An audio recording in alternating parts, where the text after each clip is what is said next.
বন্ধু বান্ধৱীসকল ইমান সুন্দৰ ৰাতিপুৱা দেখিবলৈ দিলে। এয়া আমাৰ আছাম ইঞ্জিনিয়াৰিঙত ইয়াৰ ৰাস্তাত মই ভিডিঅ' বনাই আছোঁ আৰু এতিয়া মই শাক পাচলি ল'বলৈ যাম। 3 দিন হ'ল বেপাৰ কৰা নাই, আজিৰ পৰা বেপাৰ আৰম্ভ কৰিম।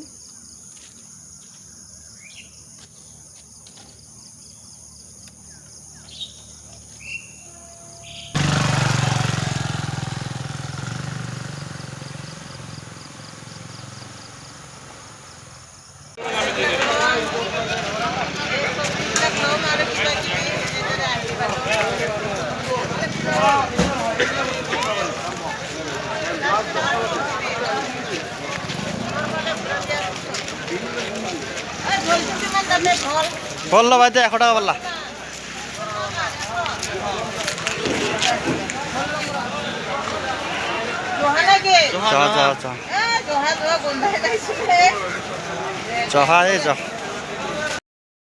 এই গলিটোত চব্জি বিক্ৰী কৰিম এতিয়া। ইয়াৰ পৰিৱেশবিলাক দেখুৱাইছোঁ আপোনালোকক। মই থকা এই গলিবিলাকৰ পৰিৱেশ। এয়া গলিত চব্জি বিক্ৰী কৰিম বৰ্তমান। এইফালে যাম। এয়া আছাম ইঞ্জিনিয়াৰিং কোৱাৰ্টাৰৰ গলি হয় এইবিলাক। ইয়াৰ পৰিৱেশ আৰু ইয়াতে ইমান ধুনীয়া এডাল ফুলৰ গছ আছে। ইমান ধুনীয়া লাগিছে ফুলৰ গছডাল। এটা দেখিছনে ইমান মৰম লগা ৰাজহাঁহকেইটা। এয়া আছাম ইঞ্জিনিয়াৰিঙৰ আমাৰ কোৱাৰ্টাৰৰ গলিবিলাক। এয়া আপোনালোকক অলপ কোৱাৰ্টাৰৰ গলিবিলাক দেখুৱাইছোঁ। এইখিনিতে টাৰ্ণিঙৰ নিচিনা এয়া গলি।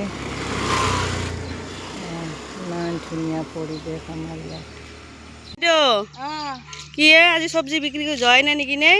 চব্জি বেচবা যাৱা নাযা হৈছিল। এতিয়া ঈদৰ কাৰণে এই 2 দিন বেচা নাছিলোঁ। এতিয়া 2 ঘৰৰ তাত গেলেও কৈছে মাজে সময়ে আহা, মাজে সময়ে নাহা। মই এতিয়া ঈদৰ কাৰণে চব্জি নহ'লে কেনেকৈ আনি দিম। আজি এতিয়া আৰু ইমান ৰ'দ দিছি বাপৰে।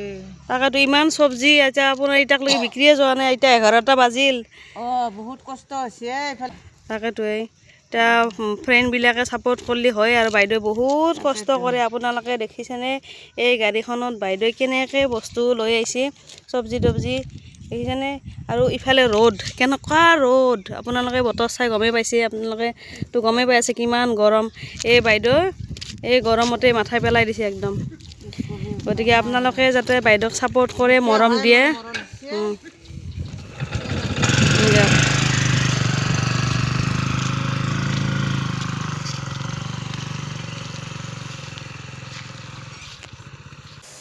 চব্জি বিক্ৰী কৰি আহিলোঁ। ভাগৰো লাগিছে, কি ক'ব আৰু। বাইদেউ ক'লে নানু আছে ঘৰত, নানুৰ লগত এখন চব্জি বনাই ভাত খাবি বুলি। এতিয়া আমাৰ এই নানুজনীক ভাত খাবৰ কাৰণে তৰকাৰী বনাই আছে। এয়া একদম ধুনীয়া ভল, লেচেৰা, ভাতকেৰেলা, আলু মিক্স কৰি একদম খাব লাগে আৰু গৰম গৰম এনেদৰে। আৰু এটা কথা কওঁ বন্ধু বান্ধৱীসকল, মই ইউটিউবত মই এতিয়াৰ পৰা আকৌ মই ৰাতি ভিডিঅ' দিব নোৱাৰোঁ। কিয় নোৱাৰোঁ? মই ৰাতি ভিডিঅ' দিলে মাতে ডাউনলোড হওঁতে বহুত দেৰি লাগে।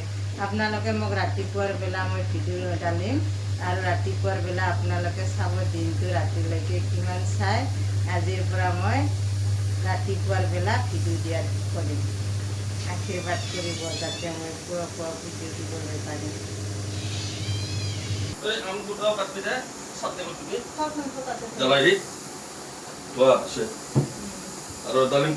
এনেদৰে খাম, আপোনালোকে চাই থাকক, মই খাই থাকক।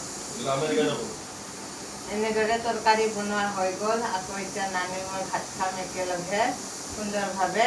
দুপৰীয়া ইমান মই বেপাৰ বিজনেছ কৰি আহিও যে এই বাইদেৱে মোক ইমান বিশ্বাস কৰি ঘৰখন থৈ গৈছে। ময়ো যে মৰম কৰি ৰান্ধি বাঢ়ি সন্তানটোৰ লগত খাব পাইছোঁ, এইটো সৌভাগ্য মোৰ বহুত। সেইকাৰণে যে নানু প্ৰাৰ্থনা কৰিম দে। প্ৰেছাৰত মহান পিতৃ প্ৰভু দিছোঁ, আপোনাক ধন্যবাদ দিছোঁ। ইমান সুন্দৰ শাৰীৰিক আহাৰ দিলা পিতাই। এই দুপৰীয়াৰ আহাৰ আপোনাৰ পবিত্ৰ হাতত সদায় দিছোঁ। স্বৰ্গৰ পৰা এই আহাৰ পুথি পবিত্ৰ কৰা পিতাই।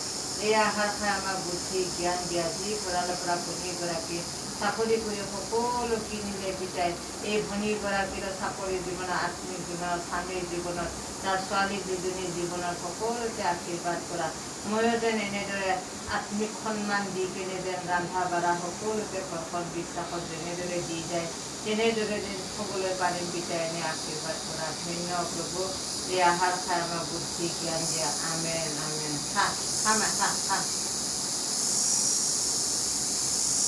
এনেদৰে আমি এতিয়া ভাত খাই থাকোঁ